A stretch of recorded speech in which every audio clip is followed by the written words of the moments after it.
우리 성도님들 한 여섯 동안 주님 은혜 가운데 평안하셨습니까? 오늘 또 말씀을 사모하시는 심령으로 주님 앞에 이르신 우리 모든 성도님들에게 은혜 주시기를 기뻐하시는 성령의 감동하심으로 들려지는 말씀마다 밝히 깨닫고 은혜 충만, 성령 충만의 복된 시간 되기를 축복합니다. 오늘 저는 함께 교독한 말씀을 중심으로 해서 성령이 임하시면 이라는 제목으로 함께 은혜를 나누게 되기를 소망합니다. 저는 한 달에 한 번, 세 번째 안식일마다 사람으로 오신 하나님이라고 하는 제목, 누가복음을 말씀을 준비를 하고 있는데 한 달에 한 번 해서는 안 되겠다 싶어서 제가 누가복음을 한 달에 두 번 하고 다른 일반적인 내용을 한 달에 한 번 준비를 하도록 그렇게 계획을 세웠습니다. 누가복음은 누가가 데오빌로라고 하는 한 권력자에게 누가가 알고 있는 예수 그리스도를 전하고 있습니다.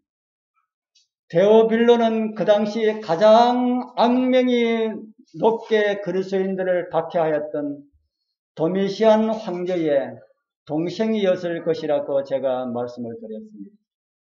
그는 그런 좋은 위치에 있으면서도 그리스도를 믿는다는 이유로 모든 것을 다 박탈당하였고 결국 목숨까지 내어놓아야 하였다고 하는 말씀을 드렸습니다. 그리고 그의 부인은 유배를 당하였고요. 그리고 그 다음 두 번째 시간은 저는 침례 요한의 부모와 관련된 말씀을 드렸습니다. 요한의 침례 요한의 부모님은 아비야 반열에 속한 제사장으로서 그날 성소 봉사를 하고 있었습니다. 그런데 갑자기 하늘 천사의 방문을 받았습니다. 성경은 그런 내용을 이렇게 기록을 하고 있습니다. 주의 사자가 저에게 나타나 향단 우편에 선지라. 사그라가 보고 놀라며 무서워하니 천사가 일러 가로되 사그라여 무서워 말라. 너희의 간구함이 들린지라. 내 아내 엘리사벳이 내게 아들을 낳아주리니 그 이름을 요한이라 하라. 그렇게 전하는 천사의 말을 사그라가 믿었다고 했습니까? 믿지 못하였다 했습니까? 천사가 이렇게 나타나서 너의 간구함이 들린지라. 이렇게 하고 기도의 응답을 해주겠다는 하나님의 약속을, 하나님의 허락을 들고 왔는데 이 사그라가 믿었다 했습니까? 못 믿었다 했습니까? 예, 사그라는 하나님께서 천사를 통해 전해주는 그 말씀을 믿지 못하였습니다. 왜 믿지 못하였습니까? 그 이유를 사그라는 이렇게 말을 합니다. 사그라가 천사에게 이르되 내가 믿지 못하는 이유를 말씀을 드리겠습니다 하는 것이지요. 내가 이것을 어떻게 알리요? 내가 뭐 했다 그럽니까? 내가 늙고 아내도 나이가 많으니이다. 다 늙은 사람이 어떻게 아이를 낳을 수가 있습니까? 하는 말입니다. 천사가 전하는 그 말을 들어보면은 이 사가라는 아이를 위하여서 기도를 드린 것 같습니다. 하나님이시여 우리에게도 다른 가정처럼 자녀를 주십시오라는 이런 기도를 드렸다 하는 겁니다. 그런데 정작 그 기도에 응답이 주어졌을 때에 그것을 믿지 못하는 그런 내용을 우리에게 보여주고 있습니다. 우리 사랑하는 성도님들, 기도 드리시고 난 다음에 응답이 있을 것이라는 말씀을 주실 때에 언제나 그 말씀에는 아멘 하시게 되길 바랍니다. 내가 그걸 어떻게 믿을 수 있을까? 그 일이 나에게 이루어질까요? 하면은 안 된다 하는 겁니다. 그리고 응답이 이르러 왔을 때에 놀라지 마시고 오히려 감사하게 되길 바랍니다. 그 다음 내용은 우리 여러분들이 성경을 읽어보시고 그 이야기가 어떻게 돌아가는지 이해하게 되길 바랍니다. 그렇게 침례 요한의 잉태를 알린 가브리엘은 그 후에 6째 되는 달에 갈릴리 나사렛이라고 하는 동네로 날아갑니다. 그리고 마리아를 만납니다. 그리고 마리아에게 천사는 이런 말을 전해줍니다. 보라, 내가 수태하여 아들을 낳으리니 그 이름을 예수라 하라. 저가 큰 자가 되고 지극히 높으신 이의 아들이라 일컬을 것이요 주 하나님께서 그 조상 다윗의 위를 저에게 주시리니 영원히 야곱의 집에 왕노릇 하실 것이며 그 나라가 무궁하리라. 늙은 사라를 찾아가서 아들을 낳을 것이니 이름을 요한이라 하라고 한 이 가브리엘은 이번에는 갈릴리 나사렛이라고는 동네에 살고 있는 마리아라고 이름한 한 처녀를 찾아가서 아들을 낳을 것이다. 그리고 그 이름을 예수라 하라고 알려줍니다. 그 말을 들은 마리아가 이런 말을 하지요. 마리아가 천사에게 말하되 나는 사내를 알지 못하니 어찌 이 일이 있으리이까. 남자를 알지 못하는 제가 어떻게 아들을 낳을 수 있습니까? 라는 말입니다. 오늘 말씀 중에 아이를 낳지 못하였던 할머니와 아이를 낳을 수가 없는 두 처녀의 두 사람의 이야기를 우리의 시선을 끌고 있습니다. 우리 여러분들은 아이를 낳지 못하는 할머니가 아이를 낳는 것이 쉽다고 생각하십니까? 아니면은 아이를 낳을 수가 없는 처녀가 아이를 낳는 것이 쉽다고 생각하십니까? 여러분 누가 더 쉬울까요? 할머니가 더 쉽겠습니까? 그래도 할머니가 더 쉽지 않을까 하는 생각이 듭니다. 왜냐하면은 아이는 혼자서는 낳을 수가 없기 때문에 그렇습니다. 그런데 두 사람의 반응은 완전히 달랐습니다. 아이를 낳지 못하였던 할머니가 아이를 낳을 것이라는 천사의 선포를 믿지 못하였던 사그라를 향하여서 가브리엘은 이런 말을 전하지요. 보라, 이 일이 되는 날까지 아이를 낳을 때까지 내가 벙어리가 되어서 능히 말을 못하리니 이는 내 말을 믿지 아니함이니와 때가 이르면은 내 말이 이르리라. 지금까지 자식을 낳지 못하였는데 앞으로도 낳을 수가 없다고 생각하였던 제사장 사가라는 천사의 말씀도 믿지 못하였습니다. 그런 사가라가 어떻게 되었습니까? 아들이 태어난 날까지 벙어리가 될 것이라는 천사의 말처럼 아들이 태어나서 아버지가 그 아들의 이름을 지어주는 날까지 벙어리로 살았습니다. 그런데 남자를 알지 못하였던 처녀에게 아들을 낳을 것이라는 말을 들었을 때에 마리아는 어떤 반응을 보였을까요? 우리 같이 한번 읽어볼까요? 마리아가 시작. 마리아가 가로되 주의 계집 종려니 말씀대로 내게 이루어지이다 하며. 마리아가 무슨 말을 합니까? 저는 종입니다. 종은 사용하시는 대로 서일 뿐입니다. 처녀가 임신하였다고 하면은 이웃 사람들에게 비난을 받을 수가 있을까요? 처녀가 임신하였다면 이웃 사람한테 비난을 받을 수가 있습니다. 그런데 이스라엘 나라는 비난뿐이 아닙니다. 이스라엘 민족들은 처녀가 잉태하였다 그러면은 어떤 죄악으로 간주되었습니까? 돌에 맞아 죽을 그런 음란죄로 간주되어서 돌에 맞아 죽을 수도 있습니다. 그런 위험과 손가락질을 받을 것이 있음에도 마리아는 무슨 말을 합니까?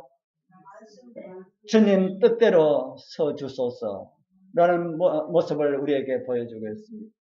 우리 살아가는 성도님들, 우리도 믿을 수가 없는 말씀 같아도 하나님의 말씀이라면 믿음으로 받아들이시는 그런 성숙됨을 보이시게 되기를 소망합니다. 하나님의 말씀은요, 우리의 상식을 뛰어넘습니다. 우리의 이해를 뛰어넘어 일하시는 그런 은혜를 우리는 보고 듣고 있지 않습니까? 할머니도 아이를 낳을 수가 있고요. 처녀도 아이를 낳을 수가 있습니다. 나병도 고침을 받을 수가 있고요. 암도 고침을 받을 수가 있습니다. 신장이 다 망가져서 8%밖에 되지 않아도 하나님께서 보실 때는 8%나 10%나 20%나 30%나 다 같다 하는 겁니다. 혈관 때문에 고통 중에 있는 우리 아이에 대한 이야기를 듣는데요. 의학적으로는 도저히 불가능한 것처럼 그렇게 보일지라도 우리 하나님께서는 그것도 고쳐주실 수가 있음을 우리는 믿을 수가 있습니다. 우리는 지금 도저히 인간의 상식으로는 의학적으로는 상상할 수 없는 이런 일들이 일어나고 있다는 거 많이 듣고 있지 않습니까? 우리 사랑하는 성도님들, 오직 하나님만 신뢰하게 되길 바랍니다. 하나님의 말씀만 신뢰하게 되길 바랍니다. 그런데 어떻게 할 때 그런 일이 일어날까요? 어떻게 할 때 그런 일이 일어날까요? 오늘 제목을 따온 내용입니다. 남자를 알지 못한다는 마리아의 말을 들은 천사가 전한 말씀입니다. 누가복음 1장 35절입니다. 우리 같이 읽어보겠습니다. 천사가 대답하여 가로되 성령이 내게 임하시고 저기 높으신 이의 능력이 너를 덮으시리니 이름으로 나실 바 거룩한 자는 하나님의 아들이라 일컬이라.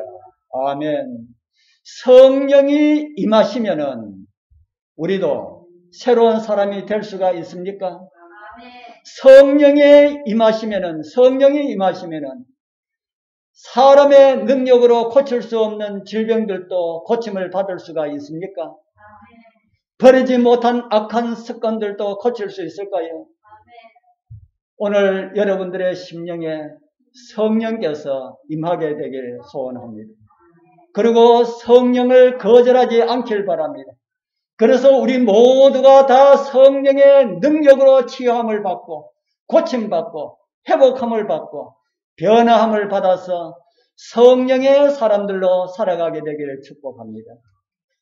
그러면은 어떤 사람들에게 성령이 임하게 될까요? 어떤 사람들이 성령의 사람들로 살아갈 수가 있을까? 어떤 사람들에게 성령이 임하게 될까? 저는 성령은 어떤 사람들에게 임한다고 써놨습니까?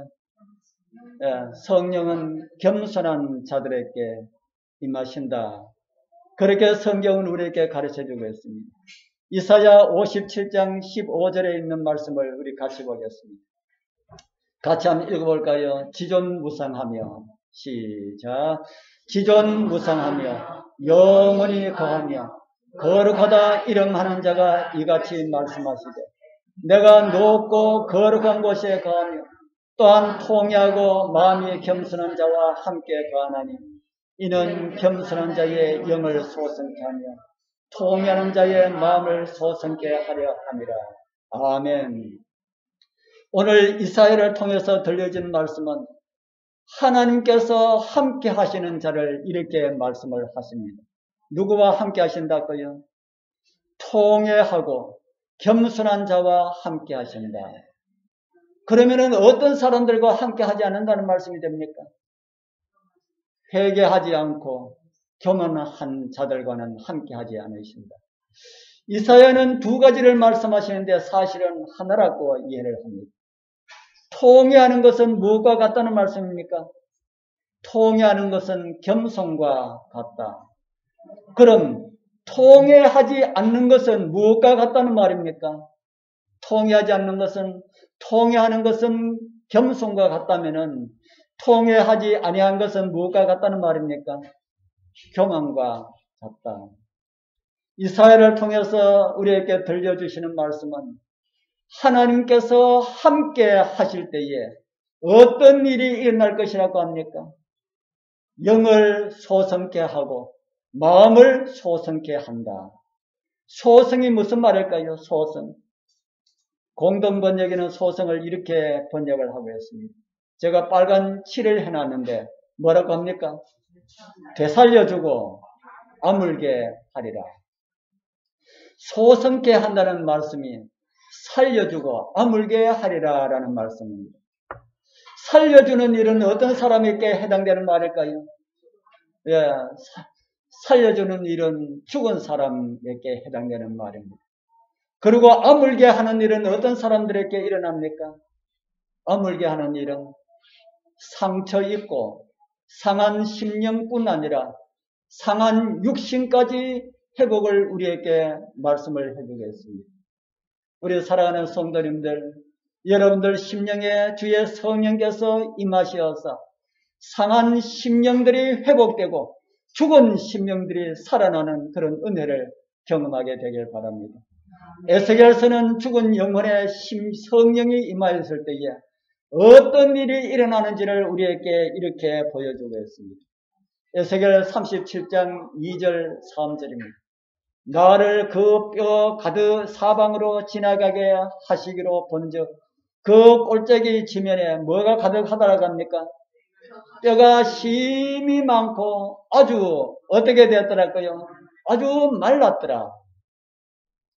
에스겔이 볼 때에 골짜기에 뼈가 가득한 이런 것을 보았습니다. 그런데 뼈가 많은데 다 바짝 마른 이런 뼈들이 있었습니다. 무엇을 가르쳐 주는 겁니까? 죽은 존재를 가르치는 그런 말이지요. 죽은 지 오래된 상태를 가리키는 말입니다. 그리고 하나님께서 에스겔에게 묻습니다. 이 뼈들이 살겠느냐 하시죠. 그러니까 에스겔이 무슨 대답을 합니까?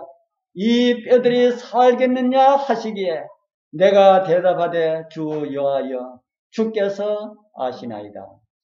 저는 이 말씀은 오늘날 세상 형편을 가리키는, 다른 말로 하면은 교회 형편을 가리키는 그런 말이라고 이해를 하고 있습니다.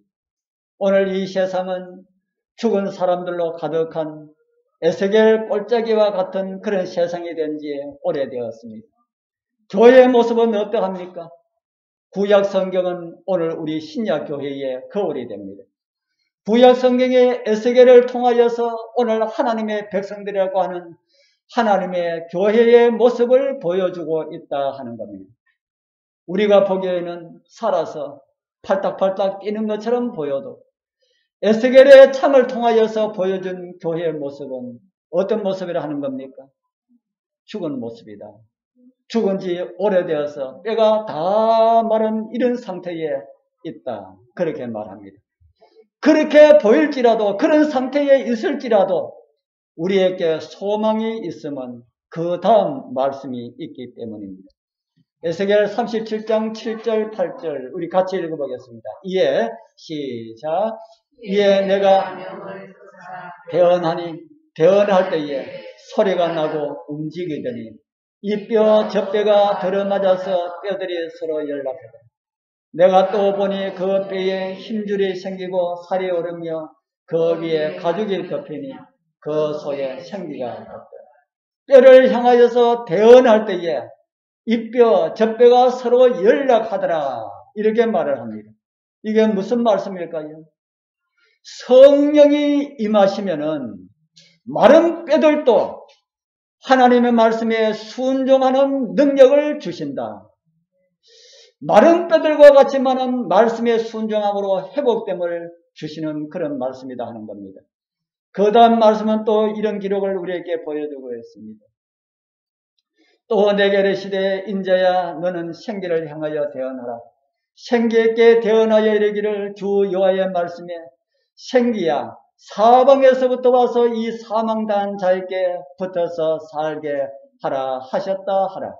이에 내가 그 명도로 대언하였더니 생기가 그들에게 들어가며 그들이 곧 살아 일어나서 서는데 극히 큰 군대더라. 하나님의 말씀에 살라 하니까 어떻게 되었다고 합니까? 군대와 같이 죽은 자들이 다 살아났다. 이 교회의 마지막 때의 모습이라는 생각이 들지 않습니까? 그러나 그 큰 무리도 우리 성도님들 나 하나로부터 이루어진다는 사실을 우리는 잊어서는 안 됩니다. 에스겔 골짜기에 마른 뼈들을 살리신 하나님의 성령께서 오늘 말씀을 들으시는 우리 모두에게 임하여서 죽은 우리 모두의 영혼들이 살아나는 그런 은혜가 있길 소망합니다. 질병으로 고통당하는 우리 성도님들의 질병들도 하나님의 말씀으로 다 사라지고 하나님의 군대로 일어설 수가 있는 그런 은혜가 있기를 축복합니다. 이런 은혜가 성령의 능력이 어떤 사람들에게 임한다고 했습니까? 이런 능력이, 이런 회복의 능력, 치유의 능력, 살아나는 이런 능력이 어떤 사람들에게 임한다고요? 겸손한 사람들, 통회하는 영혼들, 회개하고 겸손한 사람들에게 임한다. 그렇게 말씀을 하고 있지 않습니까? 성경은 겸손과 교만을 대조해서 두 인물을 우리에게 제시를 해주겠습니다. 한 분은 겸손의 왕이라고 할 수 있는 우리를 위하여서 종으로 오셔서 십자가를 지신 예수 그리스도이시고요. 다른 한 인물은 교만으로 멸망하게 될 사탄 마귀를 가리키고 있습니다. 성경은 예수 그리스도의 겸손을 이렇게 가르쳐 주겠습니다. 오늘 우리 교과 기억절에 있는 말씀이지요. 기억절은 5절부터 있는데 제가 6절부터 올렸습니다. 우리 같이 읽어보겠습니다. 그는 시작. 하나님의 본체시는 하나님과 동등됨을 취할 것으로 여기지 아니하시고 오히려 자기를 비어 종의 형체를 가져 사람들과 같이 되었고 사람의 모양으로 나타나셨으며 자기를 낮추시고 죽기까지 복종하셨으니 그 십자가의 죽음이시라. 누가 사람의 모양으로 나타나셨다 합니까? 누가 사람의 모양으로 나타나셨습니까? 하나님께서. 그는 근본 어떤 분이시라고 합니까? 예, 하나님의 본체시다. 본체라는 말씀이 어떤 말씀인지 공동 번역에는 그 본체를 이렇게 번역을 하고 있습니다. 그리스도 예수는 하나님과 뭐가 같으신 분이라고요? 예, 본체, 본질 같은 말입니까? 우리 김덕환 집사님과 손장로님 본질이 같습니까? 본질이 같습니까? 다릅니까? 사람이라고 하는 면의 그 본질은 같습니까? 같습니다. 그리스도 안에서 구원받은 사람이라고 하는 것도 같습니까? 네, 같습니다. 그처럼 예수 그리스도는 하나님과 본체이셨고 하나님과 같은 본질이셨다. 그렇게 성경은 우리에게 가르쳐 주겠습니다. 그런데 그분이 어떤 모습으로 오셨다고 합니까? 예, 사람으로 오셨다. 무엇하기 위해서 오셨다 합니까? 우리를 위하여서 사단의 모든 공격을 다 받으시고 죄의 저주를 몸에 짊어지시고 우리 대신 죽으시기 위하여서 오셨다고 성경은 우리에게 말을 해주고 있습니다. 우리 여러분들 이 말씀 이해가 됩니까? 어젠지 그젠지 우리 집사람이 이 빌립보서 2장 5절 6절 7절 8절까지 이야기하면서 나는 아무리 생각해도 이 말씀이 이해가 안 된다 하는 이야기를 들었습니다. 그 이야기 듣고 나도 이해가 안 된다 그랬습니다. 우리 여러분들은 이해가 됩니까? 이 내용은 빌립보서 2장 5절에서 8절에 있는 이 내용은 우주의 천사들도 이해하지 못하는 내용입니다. 다른 별 세계의 우주 거민들은 더 이해를 하지 못합니다. 우리만큼도 이해를 하지 못합니다. 어떻게 해서 하나님께서 사람이 되어서 그것도 죄로 인하여서 태화되고 망가진 사람의 모습으로 오실 수가 있는가? 그리고 사탄의 조롱을 받으실 수가 있는가? 제가 젊은 시절에 좀 많이 껄렁했습니다. 대구 밤거리를 다니다가 골목길에 가다가 깡패를 만났어요. 아이고 큰일 났다 생각을 했습니다. 그런데요, 제가 태권도 열단되고 유도가 열단되고 권투가 세계 챔피언 되고 레슬링도 세계 챔피언이라고 한다면은 그 깡패들 며칠 만나는 거 겁을 내겠습니까? 겁내지 않겠지요. 그런데 서우면은 안 된다고 하면은 어떻게 해야 됩니까? 싸우면 안 된다고 하면은 그 깡패들 만났을 때 어떻게 됩니까? 때려도 어떻게 됩니까? 때려도 같이 싸워서 안 된다 하면은 참아야 되지요. 그러면은 운동을 잘하는 제가 아까 말씀드린 그런 열단 세계 챔피언 되는 사람이 참기가 쉽겠습니까? 운동이라고는 아무것도 할 줄 모르는 제가 참기가 쉽겠습니까? 누가 참기가 더 힘들까요? 저는 참을 이유가 없습니다. 왜요? 할 줄 모르니까. 저는 싸움 할 줄도 모르고 때리면 맞는 것밖에 뿐이고. 그런데 모든 것을 다 잘하는 사람은 참는 것이 주먹 한 번만 하면은 전부 다 어떻게 될 건데 뭐 한 방만 때리면 다 케어될 건데 그런데 참아야 한다는 거 힘들까요? 수월할까요? 힘들겠지요. 예수님은 우주의 누구셨습니까? 우주의 왕이셨습니다. 그 모든 것을 다 버리셨다고 우주의 왕이 아닙니까? 자기를 비우셨다고 창조주가 아니십니까? 그분이 이 땅에 와서 우리를 위하여 대속의 길을 가신 것은 그것을 사용하지 않으셨다 하는 겁니다. 그러나 눈을 뜨게 하셨고 38년 된 안전명의를 일으키셨고 죽은 자를 불러내셔서 살리시는 그 능력, 누구의 능력입니까? 하나님의 능력이 아닙니까? 하나님의 능력으로 그 일을 하셨다 하는 겁니다. 자기를 위하여서는 하나님의 신성을 사용하지 않았지만은 죽어가는 영혼들을 위하여서는 때에 따라서 그 일을 창조주의 능력을 보이셨다 하는 겁니다. 그런 분이 사람들에게 조롱을 당하실 때에 세워놓고 뺨을 때리고 침을 뱉고 얼굴에 가시관을 세우고 이런 짓을 할 때에 우리 주님께서 그 입에 말씀 한마디만 하시면은 어떻게 될까요? 그를 조롱하는 모든 사람이 다 흙덩이로 돌아가도록 하실 수가 있는 분이 주님이시다 하는 겁니다. 그런데 그분께서 자기가 창조해서 만드신 그 사람들로 인하여서 조롱을 받으셨습니다. 그리고 참고 견디셨습니다. 우리 사랑하는 성도님들, 이 예수님의 희생은요, 겸손이 어떤 것인지 우리에게 보여주고 있습니다.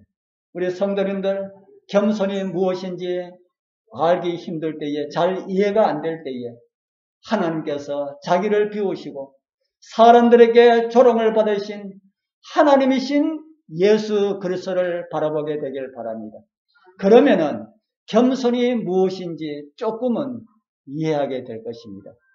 말씀에 순종하는 것이 힘이 드신다면은 우리를 위하여서 죽기까지 순종 아닌 복종하신 예수 그리스도를 바라보게 되길 바랍니다. 바로 그러한 겸손의 사람들에게 누가 임하신다 그럽니까? 그런 겸손한 사람들에게 누가 임하신다고요? 성령께서 임하신다고 성경은 우리에게 가르쳐주고 있습니다. 우리 모두 겸손한 주님의 백성들이 되어서 성령 충만함을 받아서 다 성령의 사람들로 살아가게 되기를 축복합니다. 두 번째, 순종하는 사람들은 성령이 임한다는 두 번째 성령이 임하는 사람들은 순종하는 자들에게 임하심을 우리에게 가르쳐주고 있습니다. 사도행전 5장 32절에 기록된 말씀을 보겠습니다. 우리는 이 일의 증인이요. 그 다음부터 우리 같이 읽어보겠습니다. 하나님이 시작. 하나님이 자기를 순종하는 사람들에게 주신 성령도 그러하니라. 아멘. 어떤 사람들에게 주신 성령이라고 합니까? 순종하는 자들에게 주신 성령이다. 순종하지 아니하는 자들은 어떻게 될까요? 순종하지 아니하는 자들은 사도행전 19장 9절에 보면 이런 말씀이 있습니다. 어떤 사람들은 마음이 굳어서 뭐 하지 않고요? 순종하지 않고 오히려 무리 앞에서 이 도를 비방한다. 말씀에 순종하지 않으면은 마음이 어떻게 된다는 말입니까? 마음이 굳어지고 또 그 입술에 무엇이 있게 된다는 말입니까? 비방이 있게 된다. 순종하지 아니하는 자들은 결국 진리를 비방하는 반대편에 서게 될 것임을 성경은 우리에게 가르쳐주고 있습니다. 순종하는 자들에게 성령이 임하신다는 말씀 이해가 됩니까? 그 입에 비난과 비방의 말이 있는 자들에게 결코 성령이 함께 할 수 없다는 것을 우리에게 보여주고 있습니다. 저는요, 교만 중에 제일 큰 교만이 성령을 거절하는 것이라고 이해를 합니다. 다른 말로는요, 말씀을 불순종하고 말씀을 거절하는 것이라고 그렇게 이해를 합니다. 예수님을 판 가룟 유다가 예수님께 와서 예수님 저도 제자가 되기를 원합니다. 이렇게 찾아왔습니다. 그때 예수님은 이런 말씀을 주셨습니다. 마태복음 8장 20절입니다. 우리 같이 한번 읽어보겠습니다. 예수께서 시작 예수께서 이르시되 여우도 굴이 있고 공중의 새도 거처가 있으되 오직 인자는 머리에 둘 곳이 없다 하시더라. 이 말씀은 어떤 말씀일까요? 여우도 굴이 있고 공중의 새도 거처가 있지만 인자는 뭐가 없다고요? 머리에 둘 곳이 없다. 예수님께서 진짜 그런 삶을 사셨을까요? 예, 예수님께서 진짜 그런 삶을 사셨습니다. 아무것도 없이 그렇게 사셨습니다. 여러분들 머리에 둘 곳이 있다면 최소 누구보다 낫습니까? 예수님보다 낫습니다. 예수님께 미안한 마음 없으십니까? 사랑하는 성도님들, 여러분들 가정의 생활이 나아질 때마다 하나님의 일을 생각하게 되기를 바랍니다. 그렇지 않으면 예수님 생각 없이 모여진 재물이다 이렇게 생각할 수가 있다는 말입니다. 그렇게 되면 잘못하면 하나님께서 주신 그 재물들이 저주의 재물이 될 수가 있음을 성경은 우리들에게 보여주고 있습니다. 예수님께 제자가 되고자 찾아온 유다에게 예수님께서 왜 이런 말씀을 주셨을까? 그의 모든 것, 유다가 어떤 사람이 될 것이라는 것을 예수님께서 다 보신 예수님께서는 제자가 되면은 유다에게 결코 유익이 없다는 사실을 아시고 난 다음에 부와 명예를 원하는 그 마음이 강한 그에게 가난과 궁핍을 말하므로 그가 예수님에게서 돌아서기를 원하셨다 하는 겁니다. 유다는 세상적으로 참 똑똑한 사람이었다고 말하고 있습니다. 학식도 아주 많은 사람이었습니다. 그래서 제자들은 그가 자기들과 함께 어울리는 것을 많이 원하였습니다. 그러나 그 마음을 보시는 주님께서 그런 말씀을 하심으로 환영하지 않는다는 사실을 제자들에게 보이셨습니다. 그럼에도 그는 거절하지 않았습니다. 예수님도 유다를 거절하지 않았습니다. 따르기를 원할 때는 따르라고 그렇게 하셨습니다. 유다의 훗날의 그의 모습은 제자들에게 또 다른 교훈을 줄 수가 있기 때문입니다. 시대의 소망에 보면 이런 말씀이 있습니다. 유다의 후년의 역사는 하나님의 사업을 위하여 일할 사람들의 적합성을 결정하는 데 있어서 세속적인 생각을 중요시 한다는 것이 뭐 하다고 합니까? 예, 세속적인 생각을 하는 것이 그것을 중요시 한다는 것이 위험하다는 것을 그들에게 보여줄 것이었다. 신앙을 하면서 동시에 가지는 세속적인 생각은 위험하다. 뭐에 위험하다는 말입니까? 우리가 말씀에 불순종하게 되는 가장 큰 이유는 우리의 마음에 세속적인 생각이라고 하는 이런 생각 여러분들 들지 않습니까?